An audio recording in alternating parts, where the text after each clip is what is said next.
just a sinking ship, and you're just a pair of lips that I've lost in the moment. All I want is for you to come back. Now I'm caught in the middle of life, and I need you to survive.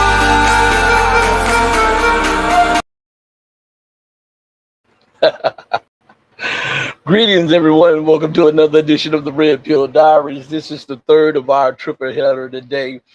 As we wait for Dimitri to join us, he's in motion right now, so we have to wait for him to join us. Okay, he's not where he's normally at in Canada. He's in motion, so give it a second. Just like here he is. As soon as I brought up my guy, he came right into the stream.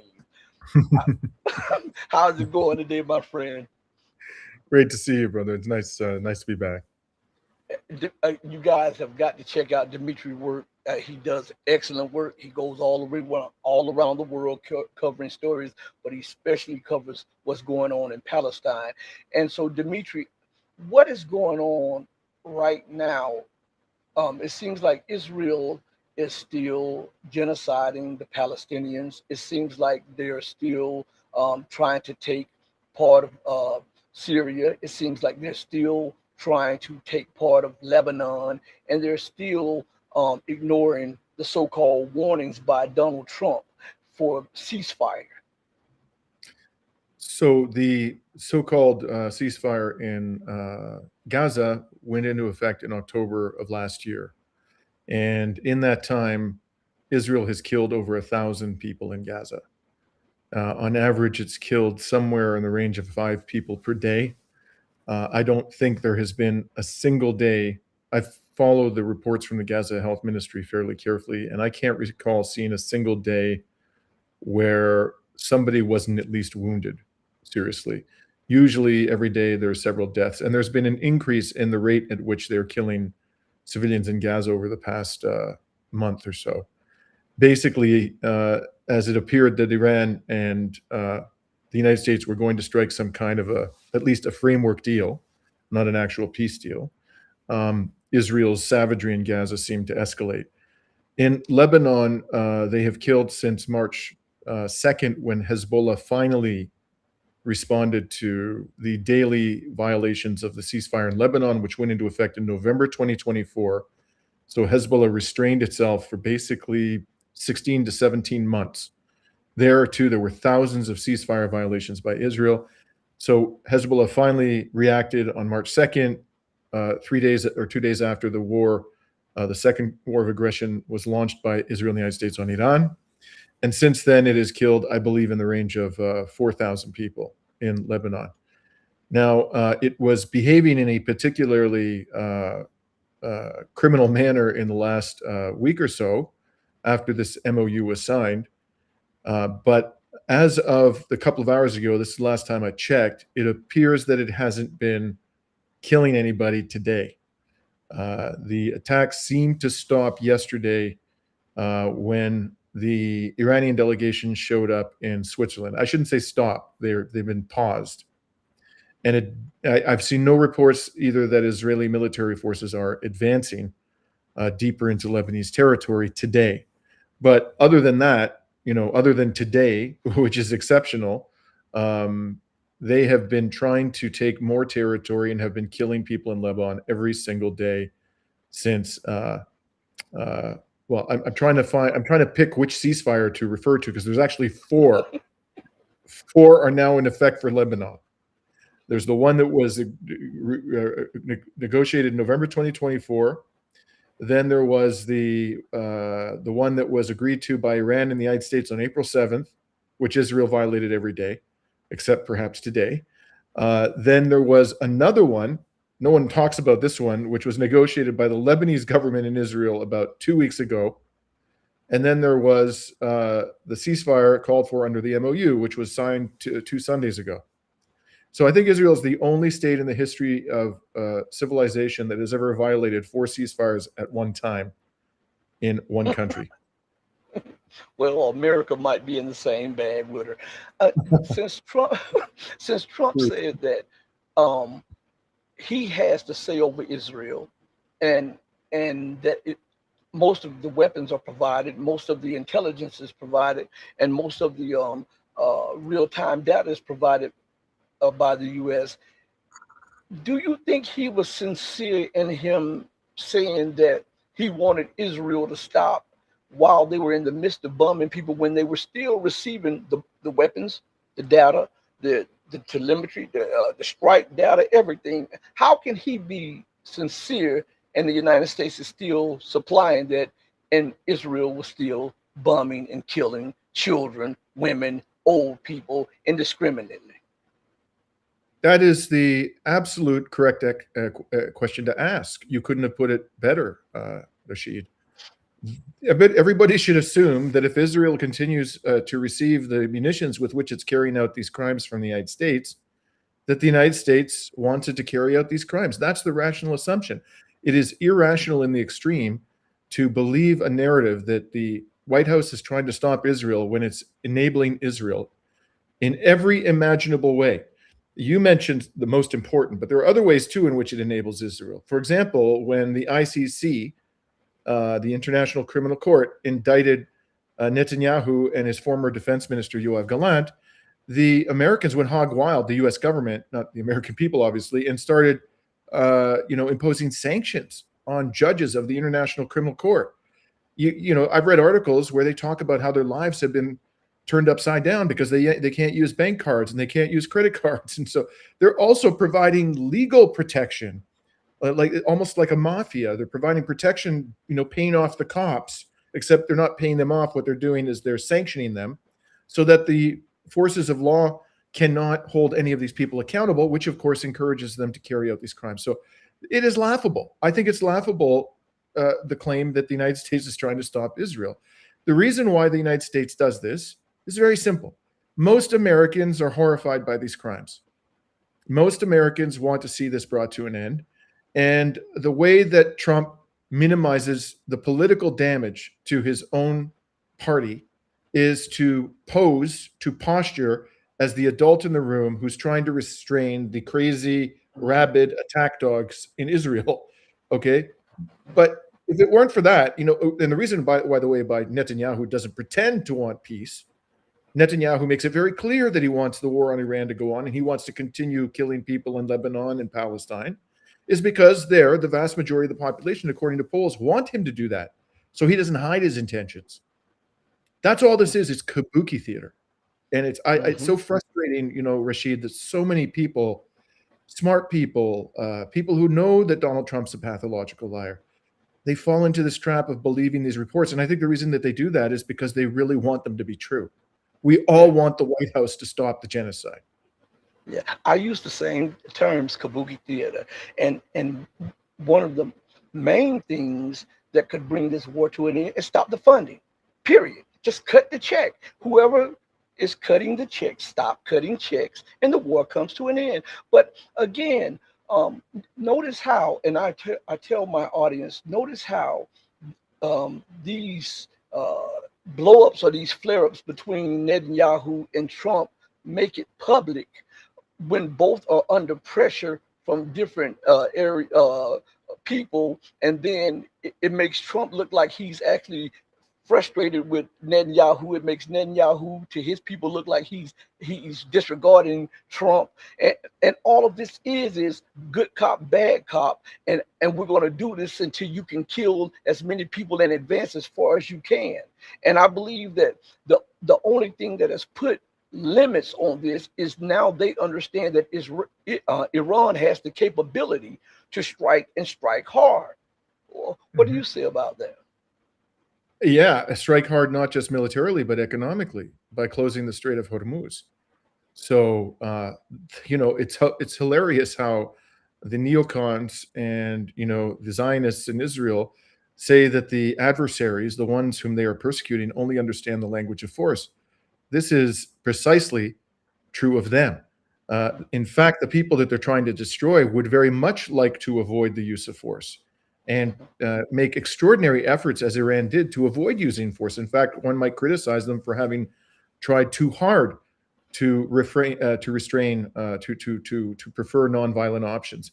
That's all they understand, and this is why we have actually seen a degree of discipline imposed on the United States and Israel. I don't want anybody to take me to be saying that they're ready for peace, because they aren't. I don't believe that's true. But they have been forced to scale back their plans, to pause, to rearm, and to deal with the reality that Iran can deliver grievous blows, not only to Israel, but to US military bases around the region. And it'll be interesting to see how they're going to try to solve that problem. They will try to solve that problem. And if they can, they will resume the bombing. And I always call it the 3 R's of empire. Whenever the United States and their minions are in trouble, they want to rest. So they want to reset this thing. They want to pause it for just as long as they can. Rest, rearm, and then recalibrate. They never want to stop it. They just want to recalibrate their policies so that they can find a counter to what stopped them from even more aggression. And I think this is what they're doing with Iran. I think they're going all broke, because when we look at this situation, Dimitri, this is not just a play on Iran. And I keep telling people this.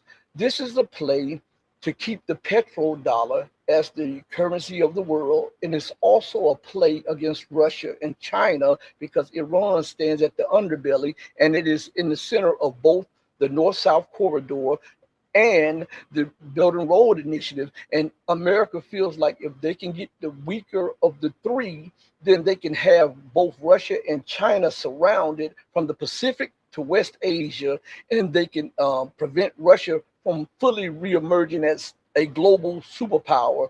And they can also limit China's rise as a pure power. And I think they're going to go all in on this, because if they don't, the dollar loses its hegemony, which means that America loses her position globally, which means that the empire has to retreat from all of these bases around the world. So I feel that they are, in their minds, that they would rather burn the world down and rule over the ashes than to allow anyone else to be a near peer or peer power with them.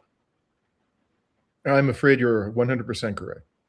Really, the only thing I can add to that, I think, excellent analysis of where we stand is the petrodollar is absolutely it's an obsession, and understandably so, to the U.S. political elite, to the maintenance of the petrodollar. But they also want to starve China of oil. And, in the aftermath of the Second World War, U.S. military planners referred to this region, which they called the Middle East, as a stupendous source of strategic power.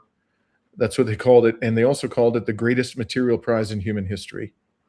It has not only massive quantities of petroleum that's really of high quality and relatively easily accessible, relatively speaking. It has other key commodities as well, some of which are a byproduct of petroleum production, like sulfuric acid, urea, and there's also helium, which is extremely important to the technology sector. And this region is the nexus between Eurasia and Africa, and there are two very important maritime choke points: the Bab el-Mandeb Strait from the Red Sea into the Gulf of Aden, and of course the Strait of Hormuz from the Persian Gulf into the Sea of Oman. You control that, you have immense power over the global economy, and you can do severe damage to China's economy. And to a lesser degree, Russia's, because Russia has its own plentiful resources of petroleum. But as you also mentioned, Iran is situated on the southwestern, or close to the southwestern border of Russia. And there are very important oil producing assets in that general area. So clearly the United States is going all in on total dominations of this region, something it's never achieved, but is closer now to that than it has ever been, because the Syrian The Assad government fell, and it was not willing to be whatever criticisms people may have of it. Many of it were legitimate. The Assad government was not willing to bend the knee to Washington. So they Mhm. took out Saddam Hussein because he showed a certain degree of independence from Washington. It's not to defend his regime, but that's just a fact. They took out Muammar Gaddafi. One by one, they have fallen. And even Egypt used to have a government that was nationalist under Nasser. Mhm. We lost that was lost long ago. And when the Egyptians overthrew the military dictatorship and they managed to elect somebody who was modestly independent of Washington, Mohammed Morsi, the Americans basically the American government orchestrated a coup, another military coup, in less than 1 year from that election, the one democratic election they had in Egypt. So Iran is the last man standing in terms of state level opposition to U.S. hegemony. There are armed resistance groups like Ansar Allah in Yemen and Hezbollah and Hamas and Islamic Jihad, but at the state level, it's really all Iran at this stage. And Donald Trump is hell bent on taking Iran out. This idea that they just want regime change in Iran, oh no, they want to destroy Iran. They want to ensure that no matter who is in power in the future, that country will be unable to defend itself from U.S. domination. Mhm. So that I think is clearly the plan. And the question simply is, how many people are these lunatics going to kill before they finally realize that this plan is not achievable?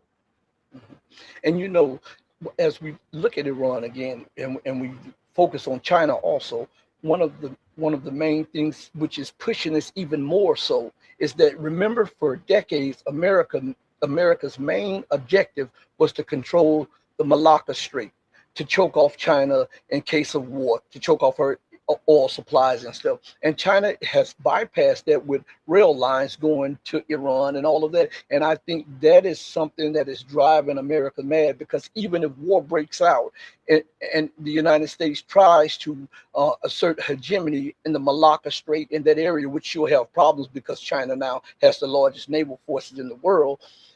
China is 84% or 86% energy independent now, and they produce, I think, 16 or 20% of their own oil. They have a mixture of different kinds of energy production.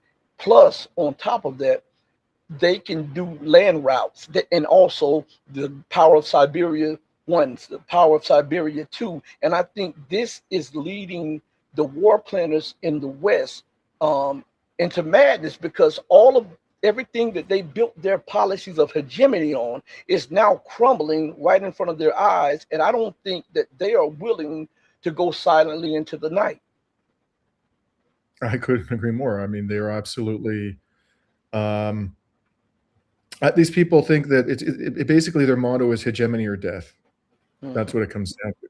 But the death is the death of others, not their own. mhm, If they feel that their own lives are at risk, and frankly, I often wonder whether that's the only way to stop them, is to put them in a situation where they feel that they themselves are at risk of losing everything and perhaps their own lives. Short of that, I mean, they're utterly indifferent to the well-being of others, as we've seen, including their own people in the United States. They couldn't care less about ordinary Americans. These foreign policies are extraordinarily damaging to the lives of ordinary Americans. mhm. So we're in a very dangerous place right now, Rashid, as I'm sure you know, and our people in our audience must know. I hope everybody understands the degree of the danger, because this isn't about Iran, as you mentioned. The strikes on Russia, the drone strikes, are escalating. They're hitting Russian targets deeper and deeper into the territory of the motherland, and also launching larger and larger swarms of drones. The drones are becoming uh, more capable of evading Russia's air defenses, although the vast majority of them are still intercepted. If only even 5% get through and you're sending hundreds at a time, you can end up doing significant damage. And at some point, the Russian president is coming under increasing pressure to strike a European member of NATO to reestablish deterrence. So this is where we're at, and I think the only thing at the end of the day that's going to save us is regime change in the West. Mm. And, but here is something that is speeding up the regime change in the West. I want you to listen to this clip. I played it earlier, but I want to play this for you. Interest. In 2020, the government paid about $345 billion to service that debt. This year, in 2026, that cost is pushing $1 trillion per year. So we are borrowing to pay the interest on what we already borrowed. So that's tantamount to the crackhead smoking his own crack and thinking that nobody sees that he's smoking his own crack. Unfortunately, that crackhead has nukes. That's the problem.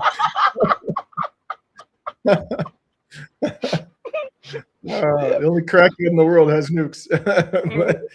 But, you know, the debt to GDP ratio in the United States, the last time I checked, was up to 128%. You know, you clearly have figured this out. I think a lot of people have come to understand this in our audience, and that is that the only way the United States can service that debt is by paying rock bottom interest rates. And to pay rock bottom interest rates, you got to have enormous global demand for the US dollar. And that's where the petrodollar comes in. If everybody's buying and selling oil in US currency, that creates gigantic and consistent long-term demand for the US dollar. So if the petrodollar dies, the US, the fiscal situation in the United States explodes. The United States goes bankrupt. And like you said, it is so important. All of those hundreds, 800 to 900 military bases around the world, which the United States uses to project its power brutally on oppressed peoples, will have to be withdrawn. They can only be financed if the petrodollar survives. Mm. And this is a catch-22, as I said before. The United States wanted war and wants war on Iran. Iran closed the Strait of Hormuz. The United States had treasury sales that did not succeed. Then, you know, with the closing of the Strait of Hormuz, America could not get her cut of the dollar transactions because the oil was not being sold in dollars. So she was caught in a catch-22. And this is what Donald Trump had to say about that, the reason why he tried to bring some stability to that area. This is what he said. And I did just want to ask you about this. A wise man once said in January of 2020, Iran never won a war, but never lost a negotiation. That wise man. Who said that? Donald Trump. Oh, that's what I thought you were going to say. So how do you go back to the United States and convince a skeptical American public that this deal is a look, win? Here they lost militarily, okay? It's very tough because I know that no matter what, if I would go, by the way, if I'd go another 3 or 4 weeks, those same people that are critical would say, he went too long, he should have done, you know, no matter what. If they raised the white flag of surrender, and if they said, praise be to Allah, Donald Trump is the greatest president ever. We totally concede, we totally give up. This war is over, we have failed. The New York Times and CNN and a couple of others, they're not all that dishonest, they say, Iran had a great victory, okay? And they practically do that. You know, it's amazing. When we knocked out their last ship, they had 159 ships. When we knocked out the last ship, the Times refused to do a story on it. They said, why wouldn't you? They don't have a Navy, and you don't want to do a story on it. They don't have an Air Force, you don't want to do a story. We need a fair press. And that's why they're all doing so badly, because they lost credibility. When I win in a landslide, and I had 93% bad press, they take good stories about me and make them bad. But the only reason that happened is because they have so little, the media has so little credibility that the people voted for me. 93% of the stories on network, ABC is horrible. I think ABC is the worst. NBC is terrible. And CBS is terrible. CNN, obviously. And I never get good stories, no matter what I do. I could do the greatest thing. I won't get good stories on this. I'll get it from fair media. I'll get it from all over the world. They're writing good. But no matter what I do, I'm going to get bad press. I know that. Now, if I did the opposite, if I went out and continued to bomb them for another 4, just bomb the hell out of them, I'd get bad press on that. No, there's nothing I can do. But what this does is it allows the ships to go. If we keep bombing, those ships won't be going. And you're talking about $500, $600, $700 million a day. It's a lot of money. A lot of money. That's why the world is okay. It's liquid. It's fine. Also, we run out of reserves in about 4 weeks. You know, there are reserves all over the world, and we would really run out. And there'll be a time when you wouldn't be able to get it. And you want to see bedlam? So for all those so-called geniuses that want to show me how smart they are, ask them why didn't they.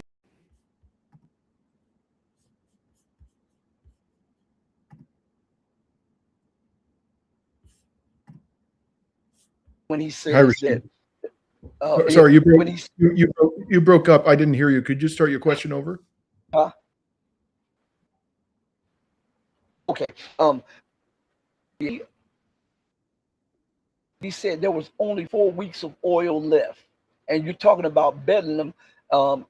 Things would really be exacerbated. And he was talking about how the ships were not going out and coming in, and we're talking about over $700 million a day. Back what I said, they're caught in a catch-22.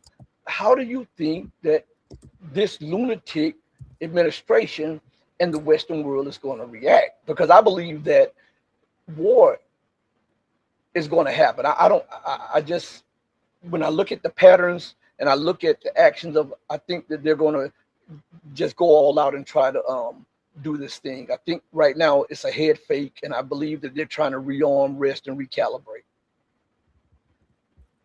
First of all, I just want to point out, maybe it's a matter of perverse interest only, but the person who was standing on Donald Trump's right in that video clip, do you know who that was?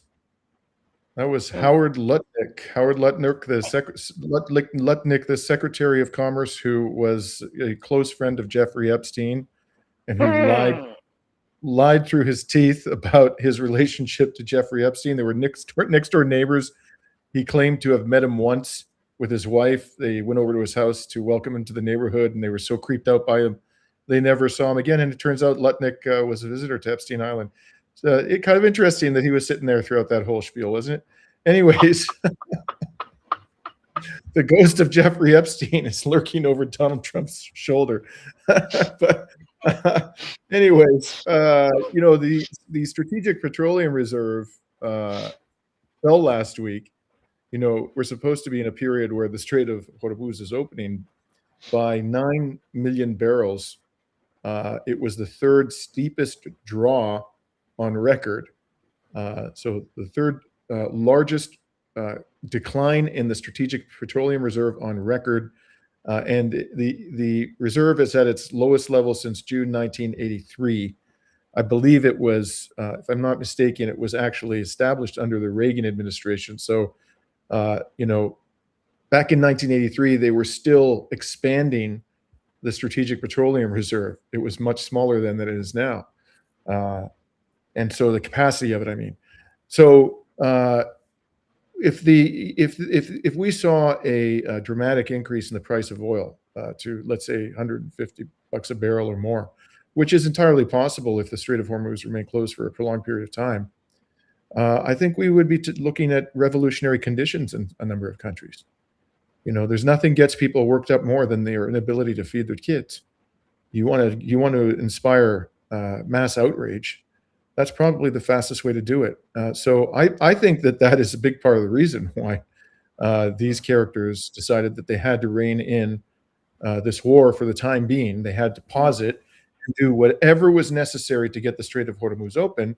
It wasn't just going to cost, you know, the billionaire class enormous sums of money if the economy crashed, but they could be looking at outright revolution. There's already so much discontent in the West. I mean, just look what happened to Keir Starmer. The guy came into office years ago with this massive majority, and he's like one of the most hated men on the planet now, and he had to resign, even though he could theoretically stay in office for another 2 years and command a majority. You know, Macron, his rating, the French president, is in the range of his favorability rating. I think it's like 15%. Friedrich Merz, the Chancellor of Germany, same thing. These are signs of mass discontent. And the last thing people are going to put up with is a dramatic hit to their quality of life when so many people have seen a rapid decline in their standard of living already. But how are they going to solve this mess? I mean, the Strait of Hormuz isn't open, Rashid. It's not open, so there's a trickle of traffic going through the Strait of Hormuz today. And even if it were to you removed all restrictions, and you remove the mines, which are going to take weeks to remove, it would still take weeks, if not 2 months or 3 months, for the Strait of Hormuz to go back to something approaching pre-war levels of traffic, for a whole variety of reasons relating to the risk profile of the region and insurance, and also there are wells that need to be that were shut down that need to be started up again. There's damage to oil infrastructure, to port facilities. So I don't think we've avoided the crisis. I think we may very well be hurtling towards it. Mm-hmm. Right before you came on, I had Larry Johnson, CIA analyst Larry Johnson, on, and I asked him for a timeline for when we will start feeling it here and feeling it bad, and he said, I think if the date July, if I'm not mistaken, July 18th or something. He said he takes Trump at his word, 4 weeks. He said that things will start breaking down, and we'll see it in a major way starting next month, because of all of the damage that has been done. There's no way to overcome that damage that has been done.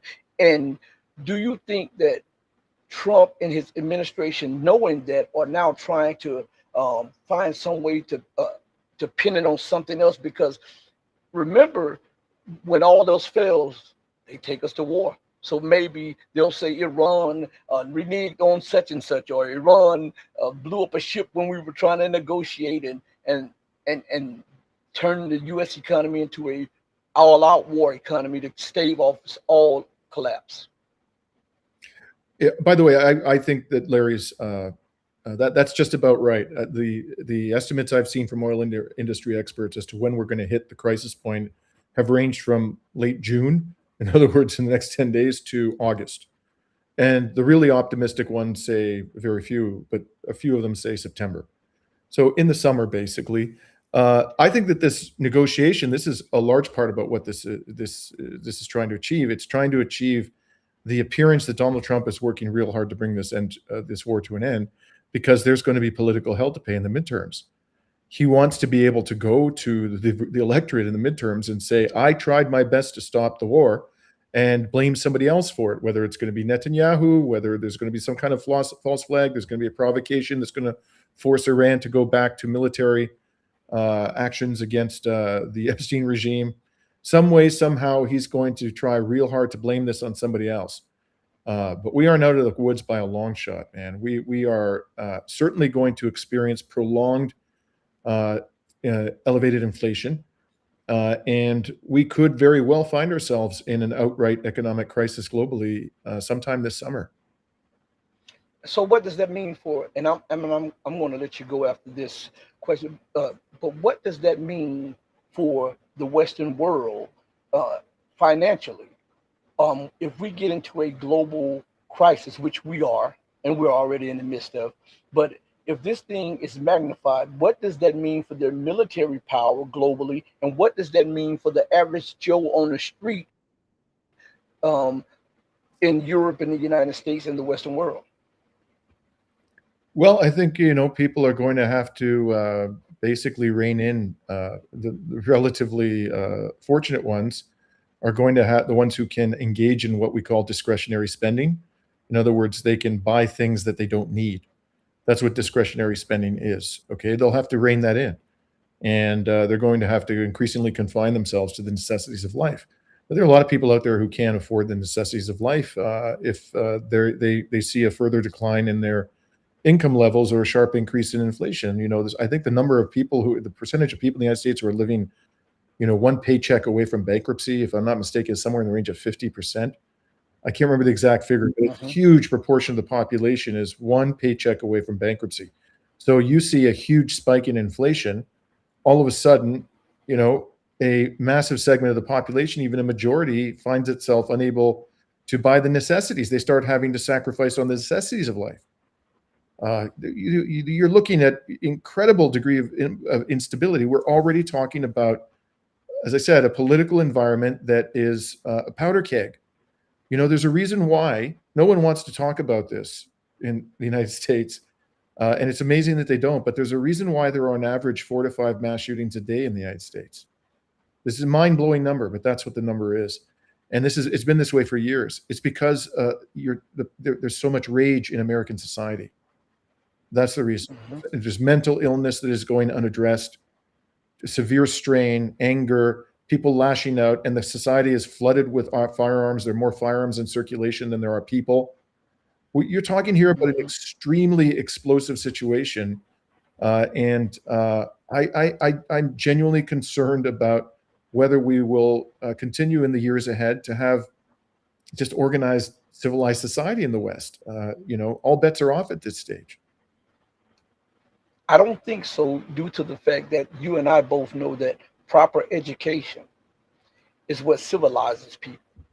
And if you do not have the proper education, you do not produce premier scholars and scientists and lawyers and doctors and politicians. And they have dumbed down the educational system so much, and they're dumbing down the masses of the people so much for the few to maintain the power and the wealth that they have, that I think that is the thermite at the base of Western civilization. And I believe that it is about to ignite and bring the whole building down.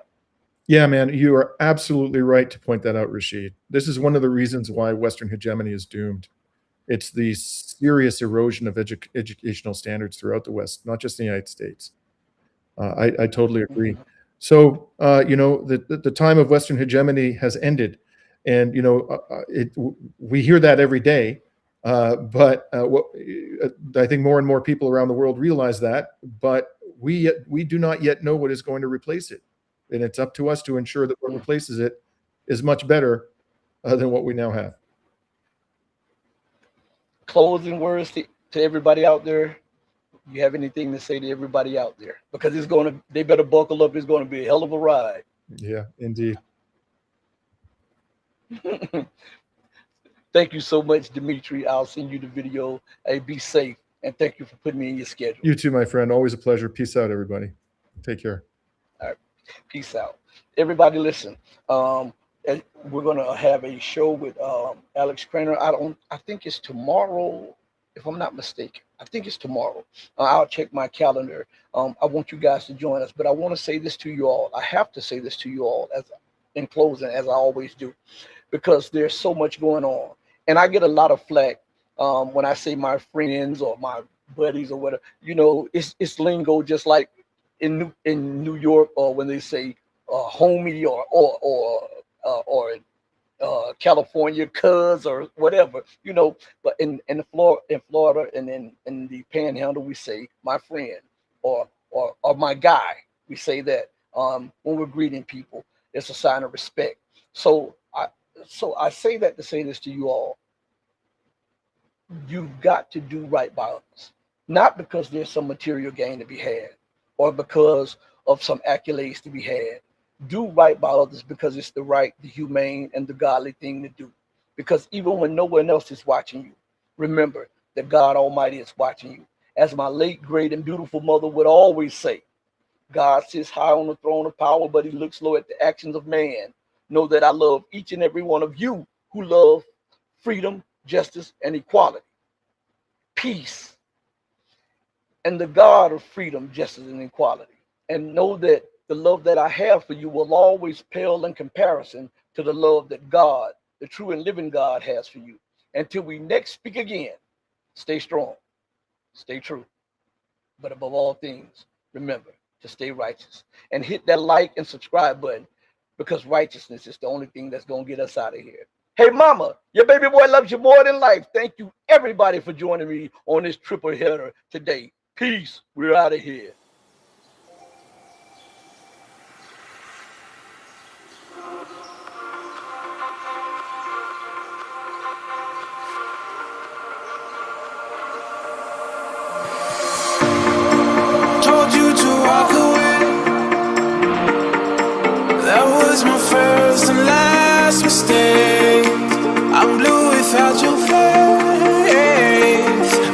can I do?